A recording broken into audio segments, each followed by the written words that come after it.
I didn't know much about Western art. I learned a little bit about it before I moved there, so I had an idea. And over time, I got to know all the important artists, living and deceased.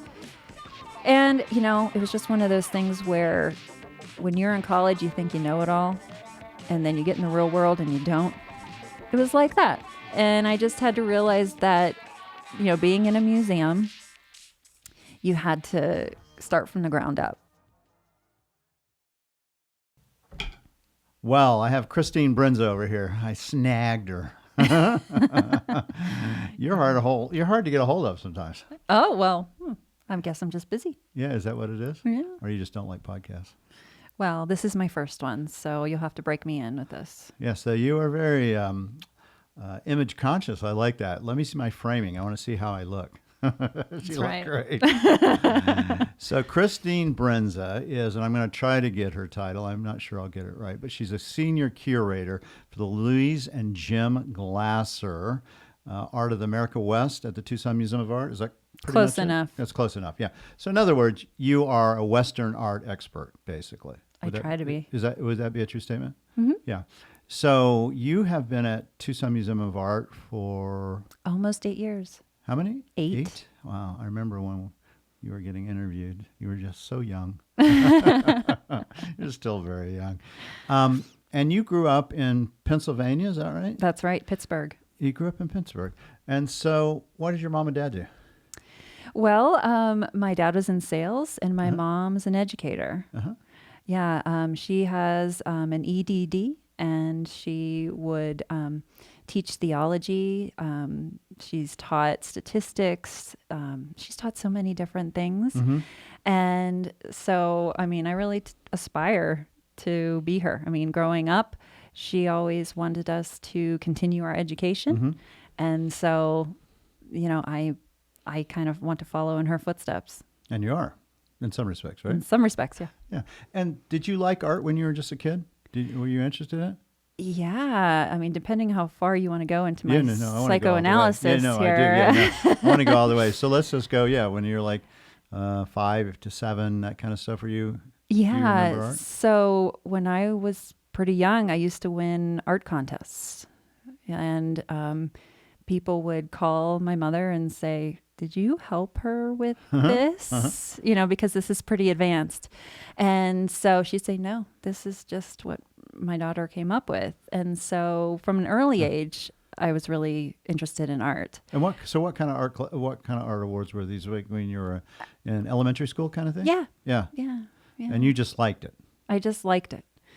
In my family, we appreciated art, but we weren't huge art connoisseurs or collectors. Mm-hmm. So, it was unique for me to be the creative one in the family. And there's other brothers and sisters? Yes, I have an older brother and 2 younger sisters. And none of them have this art gene? They're all creative people, but I'm the one who... She has to say that because they're listening. Oh, right. But no, they're all great creative people, but I guess I'm the one who did get that gene. Yeah. Well, I don't know. I don't even know what it is. I assume it's a gene because it's so, prevalent and at a younger age. When I talk to artists, I always hear the same thing. All artists, I won a contest. I was recognized when I was young, and usually in this time frame. And that's why I was asking. So it must have been a prominent part of your high school life as well? Actually, I wanted to take art courses in high school, but I was in the marching band and symphony band. And you could take an elective, and I had to choose. Did I want to play my instrument or did I want to take art classes? Mm-hmm. And so my art career, as you would say, was really just something I pursued on my own outside of school. Mm-hmm. And instead I did band and enjoyed that. But what'd you play? Well... For those who are not watching this, she made this very funny looking face. So yes. I'm waiting for the answer here. Yeah, well, it varied. When I began marching band in 8th grade, they allowed us to join a year early. I played the keyboard and I was in the pit. And then when I was actually in high school, I played all kinds of percussion instruments. So I went from just the keyboard to playing the bells, the xylophone, drums, cymbals, anything you can think of that we needed for a performance. I learned how to play. And you're also, so this was not only the marching band, but you did symphony and that kind of stuff as well? Correct. And so did you feel at that time maybe this might be a path as well for music or no? I don't think so. I never felt like I needed to be a musician as a career. I just enjoyed it. My mother played the organ in church, and I took organ lessons when I was in grade school. I know you're making a face, but I'm just trying to imagine this. yeah. And so I think, it could have been a path I could have taken. I could have potentially played the organ after my mother. It didn't happen that way, but everyone in my family played an instrument. My brother played the trombone. My younger sister played the clarinet, and my youngest sister was in the playing the saxophone, and she also did color guard. So my poor parents had to go to marching band bake sales and everything for probably 15 years straight. And did any of your brothers and sisters end up in the music area or creative field? My younger sisters, they're both in education, and my brother works for Verizon. Yeah. And so you graduate from high school, and where did you go to school, and what did you think you're going to do at that point? Well, when I think it was a junior year in high school, I took my first art history class, and I loved it. That's pretty cool, actually. You have art history in high school. Right. And it was taught by our band teacher. So half the year is music appreciation, the other half was art appreciation. And I loved it. I was also interested in classic mythology and just learning about art and all of this at that age. It really helped inform who I am today. So learning about just certain things like Impressionism and Neoclassicism and things like that really interested me. And so when you left high school and went to college, it was actually as an art history major? I didn't know what I wanted to do yet. I started off undeclared, and then I turned to English. I was an English major for a very short time because I like to write. And you're a good writer, by the way. Oh, thank you. I did creative writing in high school, and I thought, oh, this could be a path. But when I really started courses at Duquesne, I realized, maybe I like art history just a little bit more. And it was after taking one of those 101 type art history classes that I knew exactly what I wanted to do. Which was? I wanted to get into art history and be an art history major. Did you have a clue what that meant, though? What kind of job? Well, and that kind of stuff, early on, I had relatives say, "Oh, you're going to be Indiana Jones." I had another relative say, "Well, you're going to own your own gallery, right?" And a lot of these things I hadn't even thought about. I'm sure not. Yeah. And so it took a while to come up with what I wanted to do.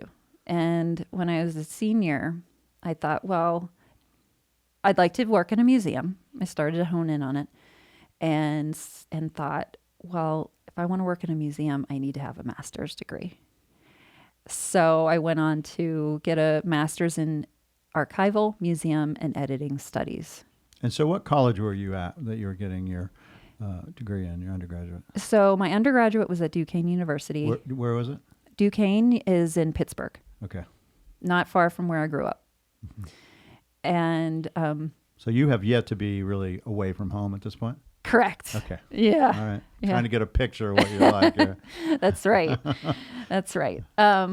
Stayed in the home of the Pittsburgh Steelers. And did you live at home when you went to school? I was a commuter. Yeah, you stayed at the house. Yeah. It was a smart way to go, I think. Less to worry about with school loans later on. Yeah, no, I don't disagree. Yeah. Harder for the parties and things. Yeah, but Yeah, okay, I got it. I understand. Okay. Yeah. We'll get there. Yeah, I don't know about that, Mark. You're not going to hear that side of the story. Oh, you never know. Yeah. So anyway. You said a master's. So you decided to do a master's. And so did you just say you were going to stay at Duquesne? Yes. I liked the program they had. I also applied for other schools, University of Pittsburgh, et cetera. And honestly, Duquesne just seemed to have what I wanted at that time. I wanted to have a more rounded out master's that could apply to any kind of museum field, not necessarily art. It could have been natural history. It could have been history. Mm-hmm.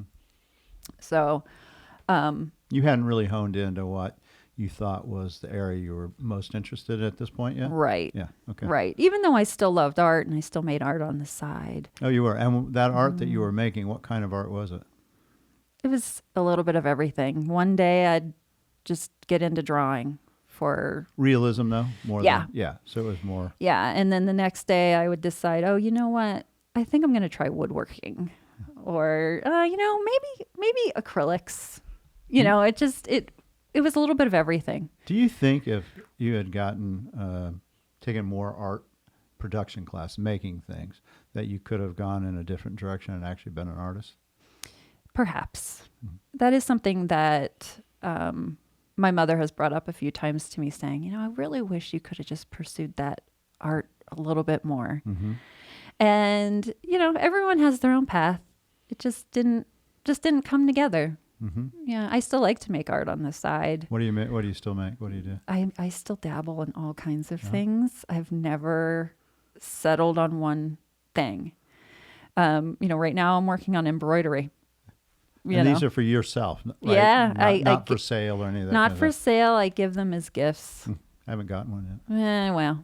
Okay, I'm not there. Maybe next Christmas. Okay. So you go to your master's program and you're taking kind of a broad approach to what you're going to do in your master's. Yes. And part of that degree is you take 2 internships because there's 3 prongs that you can go through, and that's historical editing, museums, and archives. And so I had an internship at an archive. It was at the Hines History Center. And my museum internship was at the Frick Art and Historical Center in Pittsburgh. Yeah, that's nice. Yeah. And the third part? Well, the third part was historical editing.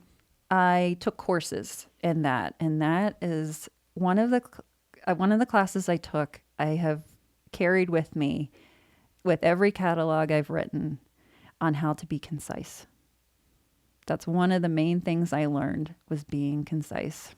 And was this an English course or was it an art history course or what was it? What it was is you would examine various articles or research materials and you would have to rewrite it. That's a good way to do it. And the professor would say, okay, summarize this in 100 words. And then we would do it. And then he'd say, okay, now bring it down to 50. And then we would do it. And they say, okay, no, bring it down to 25.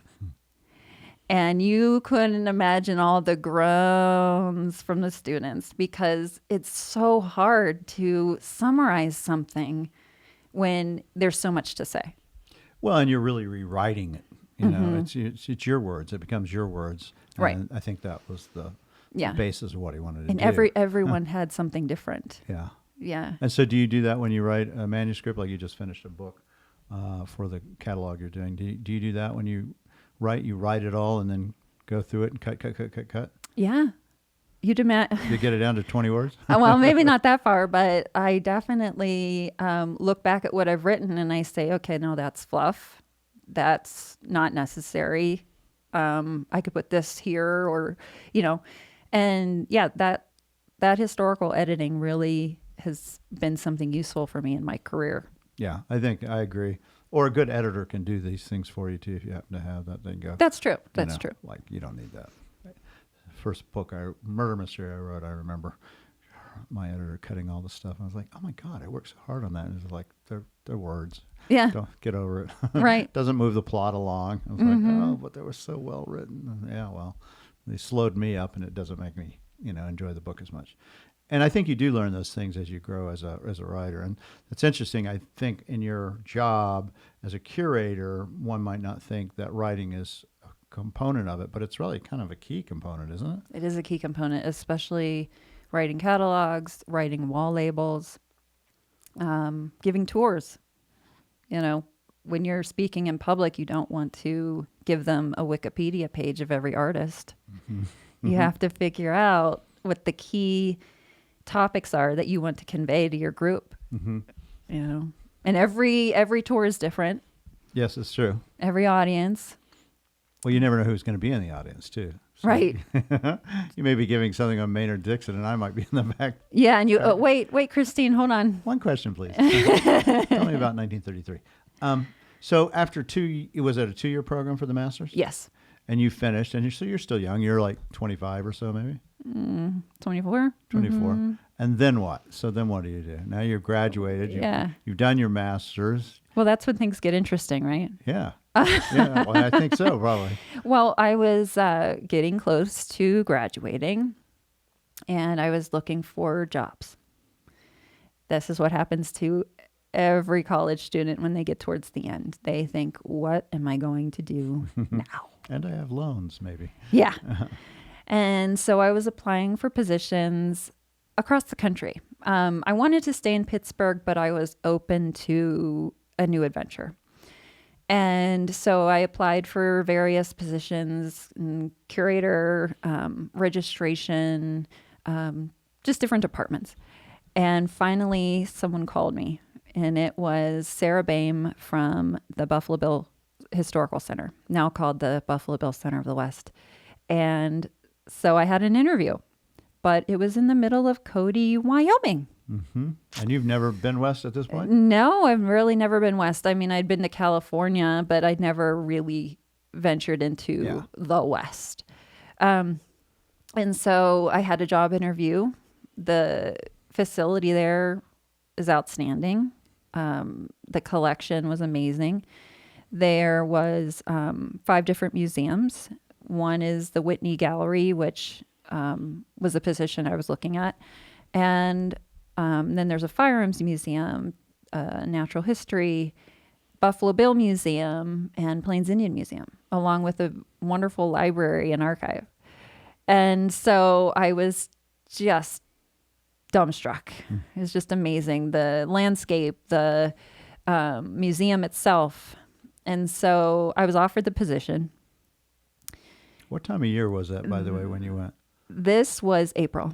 Okay, so it was cold, but it was cold, but there wasn't snow on the ground. Yes, okay. That is one thing.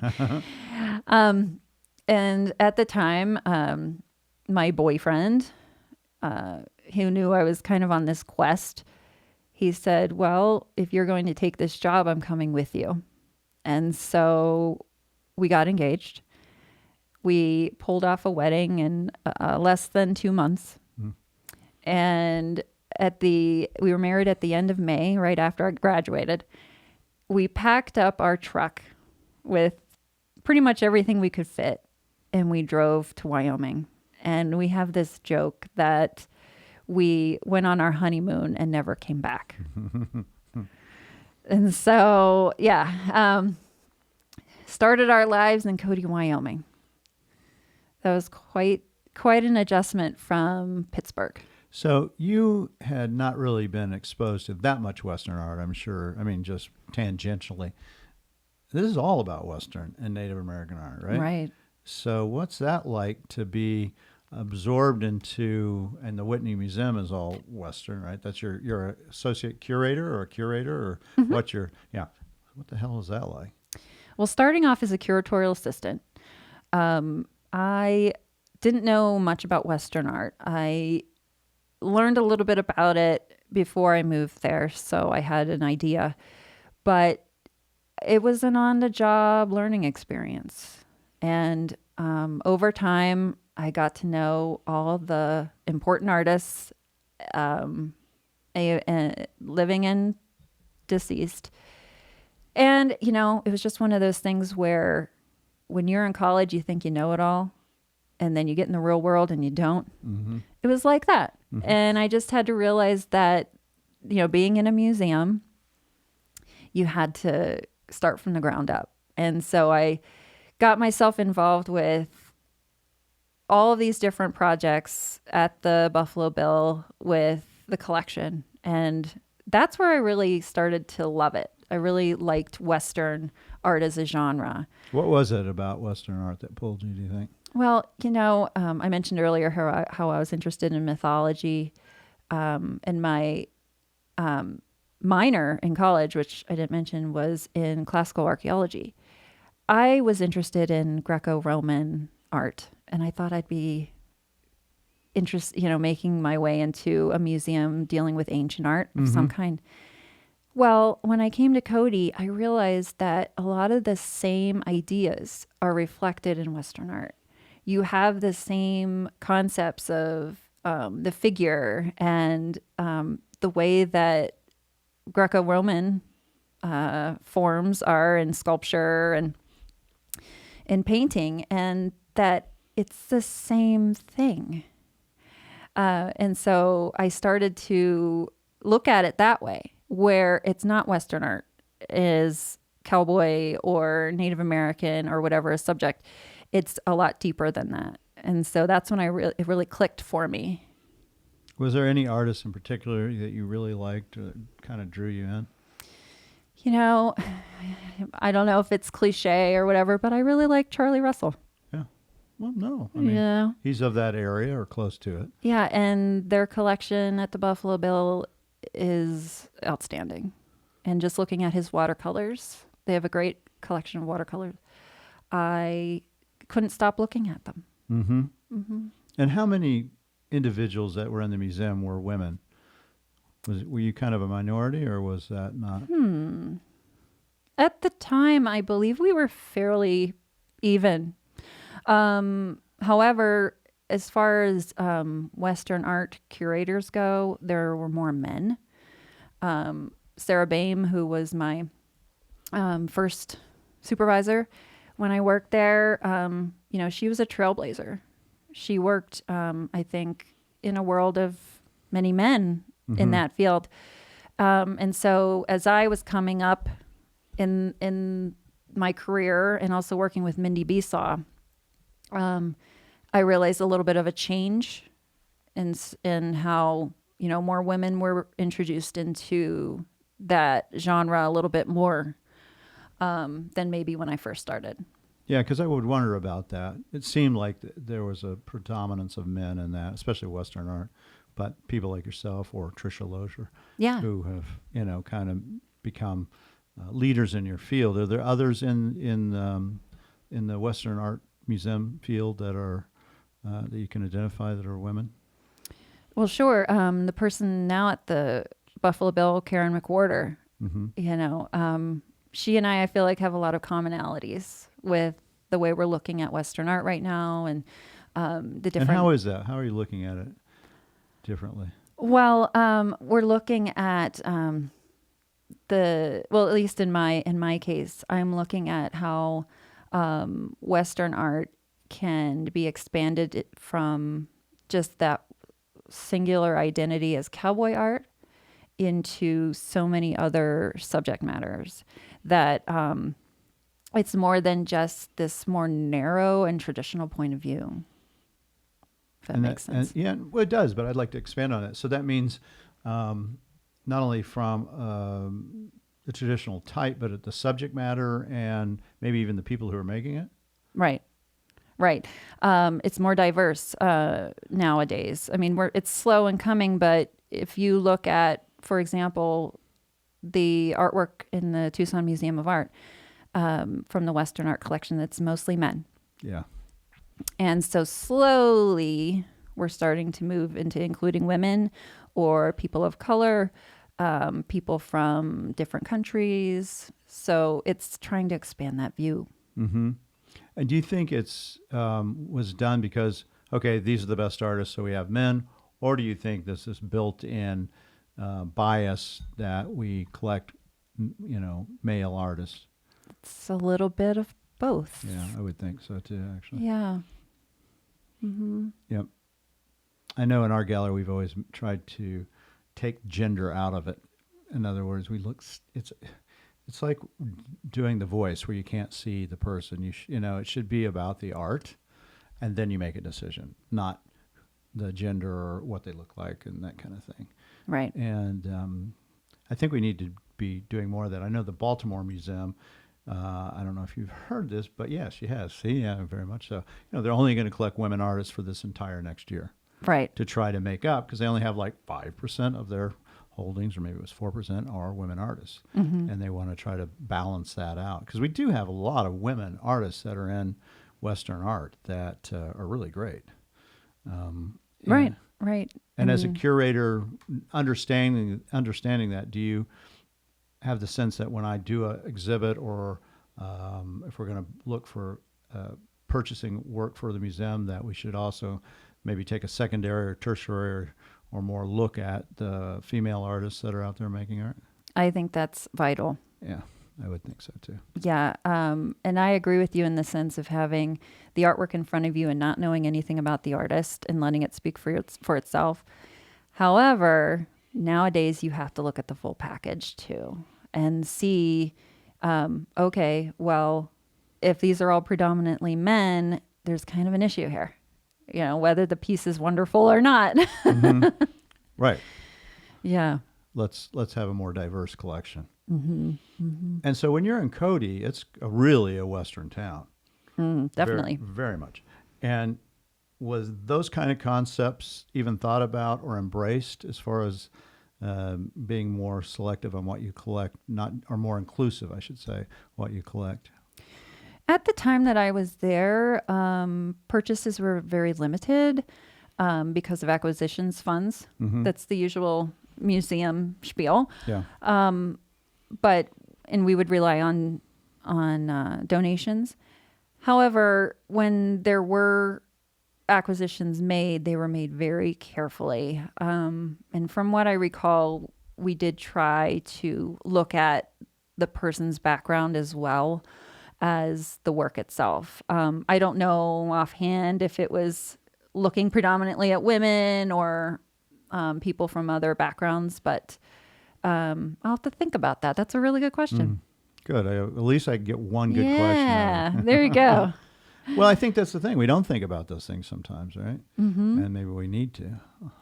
Yeah.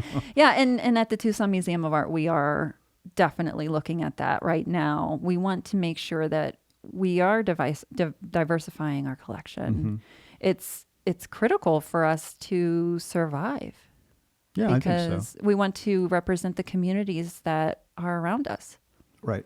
Mm-hmm. And if you really go out, at least with Western art, if you really examine the number of artists, I would bet a surprising amount of the art that's produced, Western art, what was so-called Western art, is by women. At least I would think maybe close to 50-50. Yeah, I would think so. And so maybe you can tell us a little bit about Cody. I know you were there for 7 years. Almost, yeah. Yeah. Tell us a little bit about the town and the museum, the different components of the museum. Oh, boy. Well, I can remember. From what I recall. It's a small town, right? It's a small town, under 9,000 people. Yeah, very small. Yet they have this really amazing museum, yes. right? I mean, it's like a really amazing. Yes. How did they pull that off? So when Buffalo Bill passed away in 1917, now the name Cody was named for Buffalo Bill Cody, William F. Buffalo Bill Cody, and the Buffalo Bill Memorial Association was established, and so that's really where the museum got its start. And from then on, practically every decade, another museum was added. So it started off as Buffalo Bill. That's 1917? Yeah, well, yes, but, you had World War I and all these, things Hiccups that were happening in the world. So it was really in the 60s that I think it took off, 50s and 60s. And so from there, it was the Buffalo Bill Museum, the Whitney Gallery of Western Art.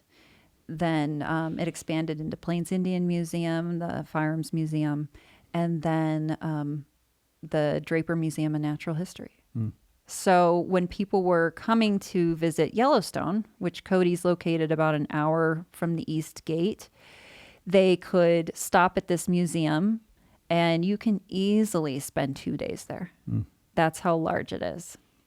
And so this town of under 9,000 people would blossom in the summertime, say May through September, when people were coming through the park. And they would stop at the museum, stay at a hotel, whatever, and it would be an experience, a Western experience. So that's really how that museum came to be. I mean, the Whitney Gallery, now I'm saying Whitney as in the Whitney, the New York Whitney, Gertrude Vanderbilt Whitney created a sculpture that is a Buffalo Bill, which is outside of the museum. And he's on a horse looking down at the trail. And so that was created for this Buffalo Bill Memorial Association. Long story short, her son Cornelius, years later, helped establish the Whitney Museum in Cody. So it is the same Whitney, though it's not exactly connected with her and her funds, but it was through the family. And so Cornelius left money, found a foundation for the museum? Yes. I mean, there were other funders. No, not necessarily art. Because you really have some high power. They have some high-powered art pieces of artwork in that collection. Right. A lot of the collection that they built was in that middle of the century where Western art wasn't as popular. And so collectors that were interested in this genre were just amassing things. And so over time, they made the right connections and received these collections. And so they were at the right place at the right time. And sounds like maybe with the right director. Yeah. And do you know who that director was? No, I don't remember who the early directors were. But they made connections so they get things left to them. Yes. It was a lot of Eastern money building a Western museum. Yeah, it sounds like it. And are there many art galleries in Cody? There are a few. There's the Simpson Gallagher Gallery. Oh, yeah, that's a great gallery. Yes. She needs to come on my show, by the way. Yeah, we should have Sue down here. Shout out to you. Yeah, and there's Bob Brown and the Bighorn Gallery. Oh, yeah, also very good. And so, I mean, there are some other galleries in town, but those were the two that I really love. Yeah, I just asked that question because I know as a gallerist, it's hard to survive if you have 9,000 people as your base. Right. And a lot of the time it's cold and hard to get to, and it's a very seasonal business. So, but they have clearly managed to survive. That's right. Right. And maybe do something through the Cody. And so you're at the Cody Museum for 7 years? Almost 7 years. Yes, 7 years. And then, so what brought you to Tucson? Well, funny story. While I was at the acting curator, there was a period where I was in charge of the department while my supervisor was getting her coursework for a PhD completed. This group called the Western Art Patrons got in touch with me and the museum and said, we are coming to visit you, and we were wondering if you could give a tour. So this group came. They were a lovely group of people, very friendly. She has to say this. And I gave them a tour of the collection. And later that evening, there was a dinner held at Naomi Tate's ranch where I got to know them a little bit better. And during that evening, I sat next to Jerry Friend. That's funny. And Rexine Anderley and people from Western Art Patrons, or WAP, as they're called. And they started to give me some little whispers.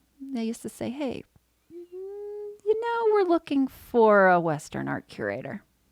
You might want to think about that. And even Robert Knight, who was the director at the time, kind of pulled me aside and said, if you're interested, Yeah. Send your resume.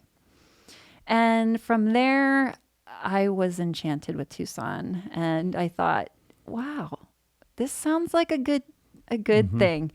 I wanted to move forward in my career. And so... And what does that mean, too? Because I don't really understand exactly how careers work in this field. So from going to Cody to Tucson, how is that a enhancement for the career? Well, starting off as a curatorial assistant and then advancing to assistant curator and acting curator, it's like you move up the hierarchy. Going to Tucson, it was a full-time curator position. And so I thought moving into the curator realm, not just acting or assistant, was a good way to move forward, where I could have more ability to create my own shows, have more of a leadership role. And so that's kind of where I decided that it would be a good idea to move to Tucson. And it's warm. Yes. As much as I loved Cody, in the wintertime, it got really cold. Yeah, I would think. -20 in January, and the wind would blow for a few months at a time. Yeah. And, that would wear on you a little bit. Yeah. Yeah. And so you got this nod to come out. And so you came out to Tucson. Mm-hmm. And I remember having lunch with you at Mountain Oyster Club, actually. Yeah. And I remember thinking, oh, yeah, she's very good. We should hire this person. Yeah, now you're forced to say that, right? No, I remember saying it, actually. I could see it in your eyes. I don't know what it was, but I could see it. I mean, you're 31 at that time frame, right? I was about 30. Mm-hmm. 30, yeah. See, I'm keeping the chronology. Wow. Yeah. So you decide this is a good career move for you, mm-hmm. and you take it. And so what's that been like, moving from assistant to the senior position?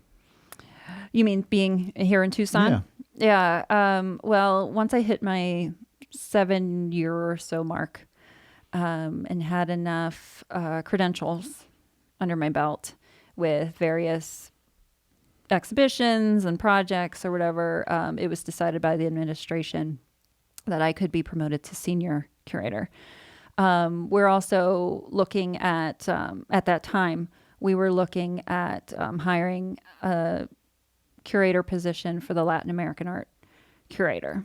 And so that was to be an assistant curator. So it helps build that hierarchy at the Tucson Museum of Art, where you can go from assistant curator to a curator, mm-hmm. senior curator, and then chief curator. And who's the chief curator? Is that Julie? It is. It's Julie Saucy. Okay. I didn't know PhD. exactly. Yes. Mm-hmm. And who has been on this program as well. That's right. So now I understand how that works. And you've been here by the way, when you left or said, when you told Cody, I'm leaving, what did they say? Because I'm sure they probably didn't want to lose you, right? Right. Bruce Eldridge was the director at the time, and he was very supportive of the move. Oh, that's nice. Yeah. They actually gave me a little going away party, which I found really nice. But one of the things Bruce said to me was, because he actually was director at TMA back in the 80s. So things come full circle, right? What else say? And he said to me, I really enjoyed my time in Tucson. I'd love to come back down there and visit everybody. But when I was there, you just have to realize it's dry. Pack Vaseline. I've never used Vaseline in my life. And, it's going to be a different world. And, I think it was good advice. It was good advice. So did you bring the Vaseline? Well. And if so, what do you use it for? He said, because your lips will be cracked or whatever. And that's just the West. Yeah. Yeah. So, but, everyone was very supportive of the move. Yes. And so now you moved to Tucson, and you're moving along on different jobs that you're doing in Tucson. How's your husband take this too? He kind of going around along for the ride, right? That's right. So when we were in Cody, he was one of the people who ran the ice arena. And so well, where do you have hockey in Tucson? We do, though. At the time, it seemed like such a strange idea. But when we moved down here, I liked being back in a city. Yes. Being a city girl myself. And so he had to figure out what he wanted to do. Eventually, he was able to get back into working at a ice arena again. And so he's an ice manager at the Tucson Convention Center. He's one of the guys that rides the Zamboni that everybody waves at the hockey games. Yeah, that actually takes a lot of knowledge to do that. It does. Yeah. It really does. I happen to know a little bit about that. Yeah. I have a relative that does that. Oh, really? Yeah. Yeah. But people love the Zamboni guy. Oh, yeah, everybody loves that. He's got a job because nobody's going to go, I'm going to do Zambonis in Tucson. So he's set. And now you have just done a big major exhibit, which is up right now, as well as a book. Tell us a little bit about that exhibit. Sure. So the exhibition's called The Western Sublime, Majestic Landscapes of the American West. And it comes with a catalog of the works represented, along with essays.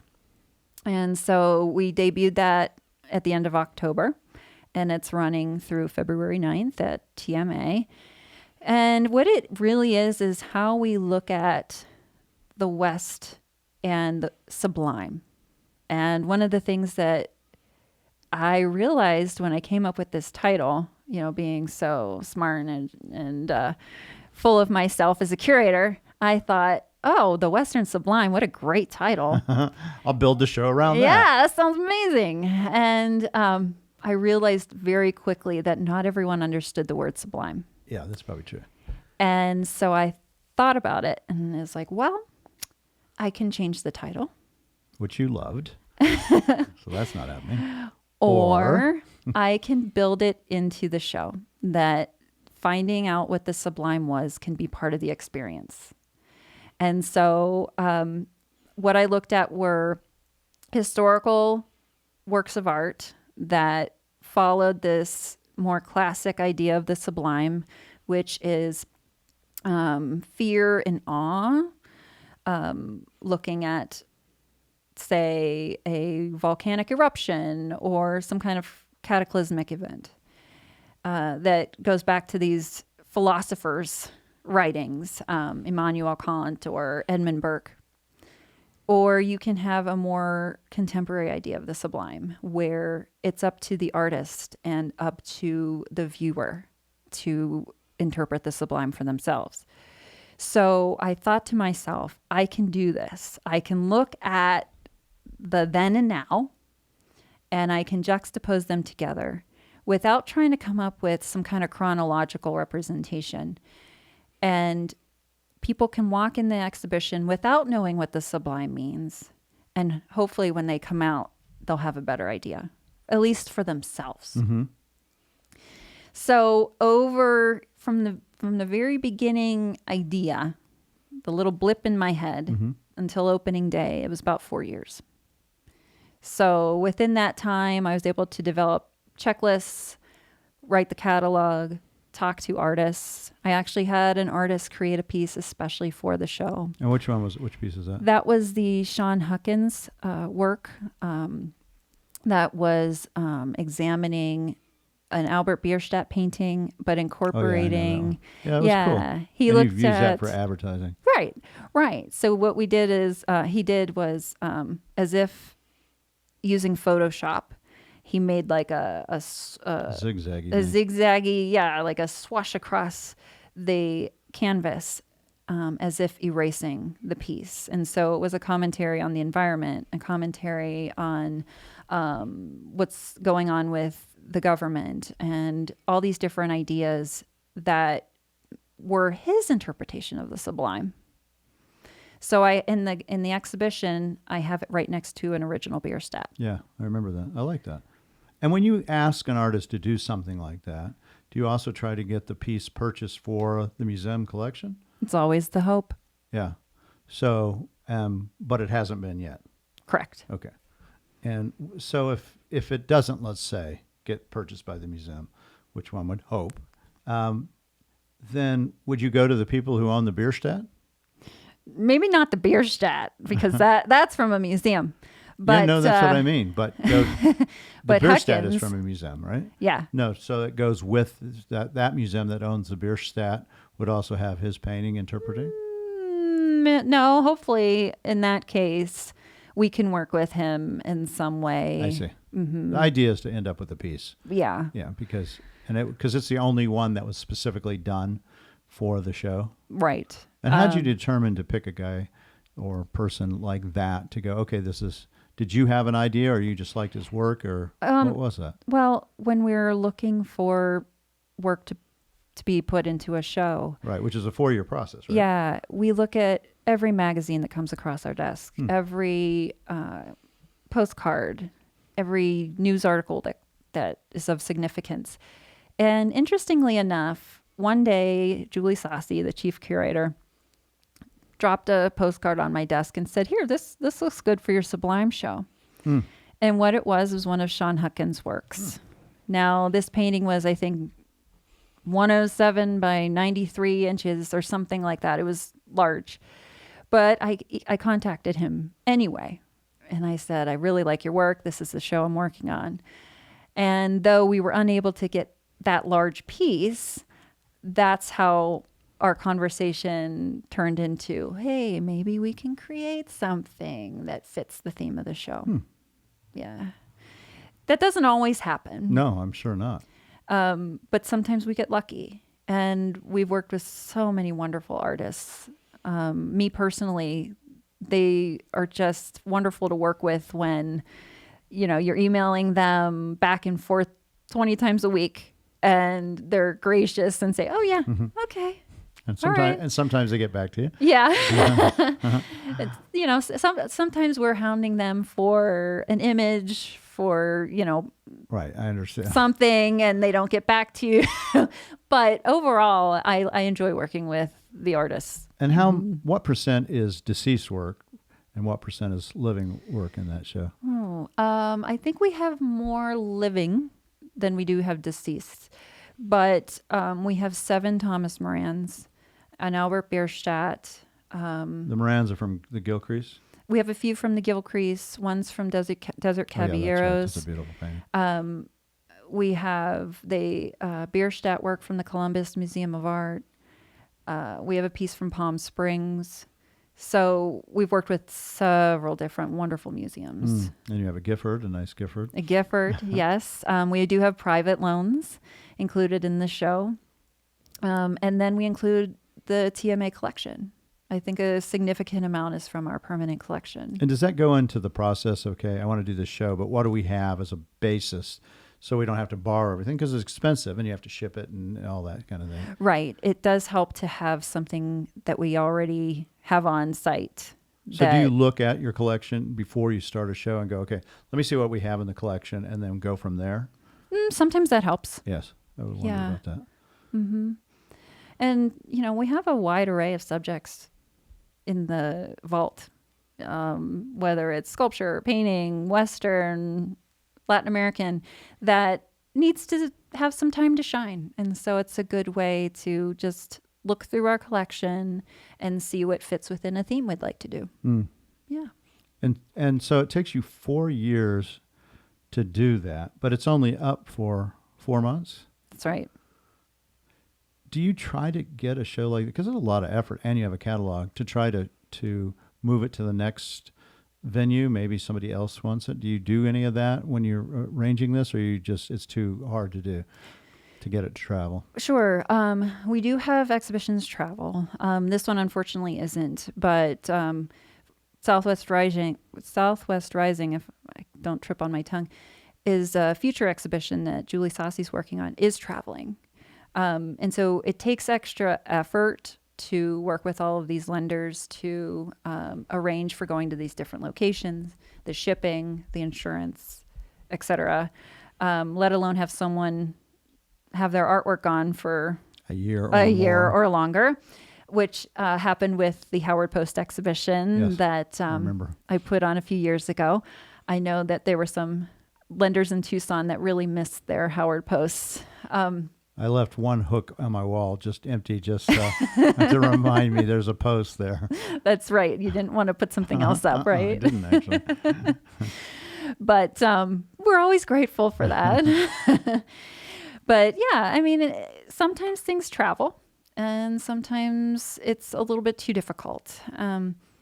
But the thing that makes it go on is the catalog that will exist long past the exhibition. Do you do a video at all, though, where you could interview the artists and that kind of thing? If the occasion calls for it, not always. Sometimes we have artists come in that are in the exhibition from wherever, and they'll do a lecture, and we will record that, which is going into our archive, but not always. It varies. Are those available online?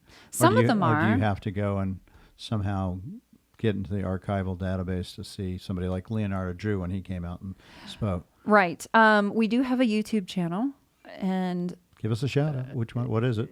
I don't remember. Tucson Museum of Art YouTube channel. Yes, Google that. Tucson Museum of Art. And, we've done it with Howard Post when he and I did a conversation, and that's on our YouTube channel. Howard was wonderful to work with, and that's one of those artists that it's a pleasure to work with the living artist because you can go back and forth and email them 20 times a day if you need to. Yeah. So it varies. Really varies with show to show if something will travel or not. But in the end, at least you have a catalog or, like you said, a video or something that has that longevity. And so you finish this, it's up, you've done the catalog. Are you already working on the next catalog, the next thing? Or can you say? Because I would think there's some of that you don't want to say out loud because some other curator will go, oh, I love that idea, and we can get it done sooner, and then they're not going to do it because we'll cut them off at the knees. Right. It does happen. It does, right? I had somebody had that happen to recently, and it was like, oh, we can't do that now. Yeah. So, and we don't want to get ahead of our PR department. Our external relations department has to kind of have their marketing plans ready before we announce things. I am working on an exhibition through the Bank of America that is on the Wyeth family. And so that'll be coming next year. So that's everybody, including Henrietta, I assume? Henrietta, Jamie, Andrew, N.C. Wyeth, all those? Yes, I can't remember if Henrietta's involved or not at this point. Yeah, see, it's the women. But they never get she the should women. be. Yeah, she's great. But, the Wyeth family is just, they do some wonderful pieces. And when will that be happening? That's next spring. That's great. And the other thing you're working on, you won't say or can't say, but there is something else you're working on, There is right? something else. Yeah. Okay. Yeah, percolating. And that takes, again, a couple, 2 to 3 years to make it happen. That's right. And between the curatorial department, which we have 4 curators, it's Julie, myself, Christopher Driggers, Latin American art curator, and Jeremy Mikulasiak also does curatorial work, the director. And he likes to do that. That's why he wants to do it. Right. So, we look at our calendar. We look, several years in advance on what we want to do. We map out how this balances out between our genres so everyone gets a chance to shine. And in the meantime, we're always looking at changing out our permanent collection spaces. We are constantly refreshing them. We're looking at, if there's some kind of project we're working on. For example, I have a large grant I'm working on with Dr. Mariana Pegno, who's our curator of community engagement, with a large federal grant through the IMLS, looking at our various collections and revising curatorial practice. So I have a lot in the hopper, even though you may not see a feature show immediately. I have many other things going on. Yeah, I'm sure. Well, it's a Western art in general. I would say at Tucson Museum of Art is really focused on. It's I don't know if you can say it's primary, but it's up there, I would assume. Oh yeah. I don't know what percent And maybe you don't want to say on those things, but it's a high priority. Wouldn't you say that's true for Tucson? I think so. Yeah, seems like it to me. Mm-hmm. And then they have the Kasner, right? The Kasser? Kasser, yeah, sorry. Wing is going to be open, and that's for primarily pre-Columbian? Correct. Yeah, and that'll open very soon, correct? We're looking at the spring. Yeah. And that's like a world-class collection.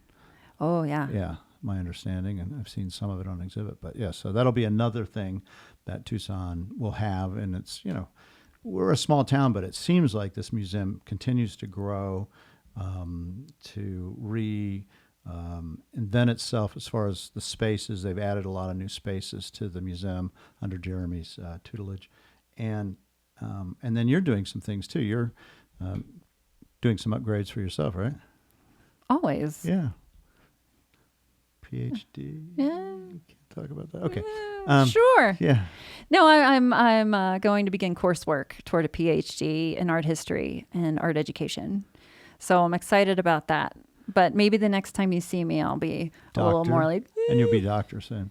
What does a program like that take? It's because you're going to be working too. Correct. So it can take 4 years, 5 years even? Right. I'm going part-time, so it will take a little bit longer to get through the coursework and a few years for the dissertation. So it's going to be a little bit of a haul yet.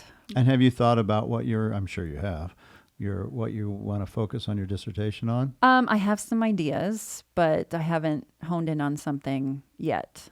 And what does one look for in a dissertation? What's a goal to find something that hasn't been tapped into yet, or something you're just interested in, or both? Well, yes. You definitely want to do something new, or build on something that's already established in a new way. But the fun thing is in the museum world is you don't always have to do a traditional route by writing about an artist or writing about one particular art form. You can talk about a project that you're working on, or a certain new point of view about artwork that may not have been examined before. So I have a lot of different things I'm thinking about, and it's going to be a challenge, I think, to figure it out. Yeah. Because you can take that dissertation and immediately incorporate it into a major show at TMA. Yes, I mean, absolutely. And the timing's perfect. It'll be your 4-year cycle. Mm-hmm. So we'll have you on again when you get to that point. Is there since you're really in the thick of Western art, how have you seen it changed in the 15 years that you've been doing it as a profession? Well, I've seen it in a couple of different ways. Recently, I've seen it become more diversified. More attention is being brought to the women artists, as we talked about earlier, or artists of color, mm-hmm. which I think is a wonderful way to expand our view of what Western art is. I've seen, though, early on, and this may be because of being in Cody, a very Western town, that traditional art has stayed the same as far as subject goes. You're still going to have the yellow slicker. Yeah. Took the words right out of my mouth. And that still exists, and there's nothing wrong absolutely. with that. But it's so much more than the yellow slicker now. You can look at images of nuclear testing and call it Western art. Mm-hmm. You can look at wind turbines and call it Western art. For sure. If there's some kind of connection to the geography or the people or the events of the West, it's Western art, right? Mm-hmm. Or at least it's art of the American West. Because we can't forget Native American art in that focus as well. Which has also changed, wouldn't you say? Absolutely. Again, it's that idea of what's the traditional and holding on to that traditional, which many artists are doing in the Native American arts field, creating traditional pots, textiles, whatever. But then you have others that are making punching bags with beads. Yeah. And making baskets, but with faces from photographs that were from the Indian schools. Yeah. I mean, there's so many different ways to look at it now.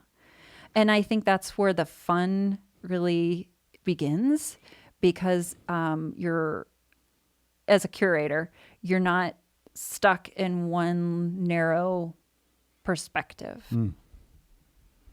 Whereas maybe it was that way 20 years ago. That's kind of exciting, I would think, for you as being in the museum field, that it is growing and changing. It gives you opportunities that you wouldn't have otherwise, don't you think? Right.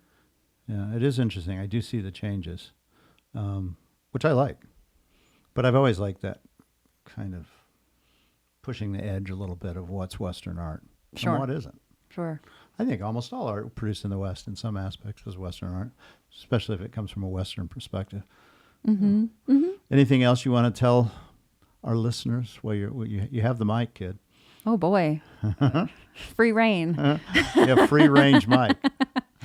No, I mean, the years that I've been here in Tucson, you and Kathleen have been wonderful. Thanks. I've come to many of your openings have. and have come to know you and just enjoy seeing your shows.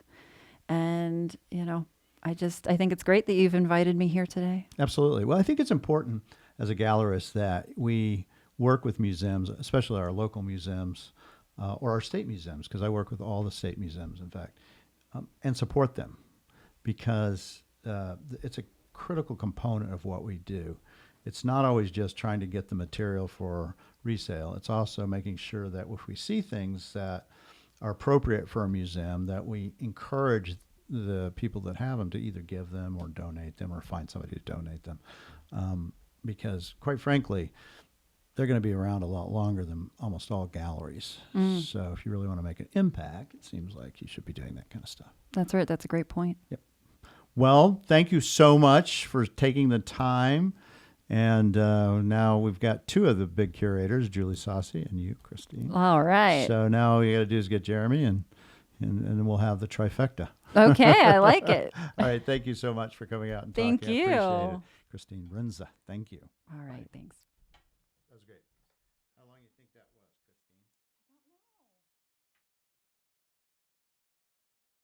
Christine? We need your support for the Medicine Man Gallery channel, so make sure to click the subscribe button and tap the little bell icon to be notified when we upload a new video, which we do every morning on Wednesday and Friday. See you soon.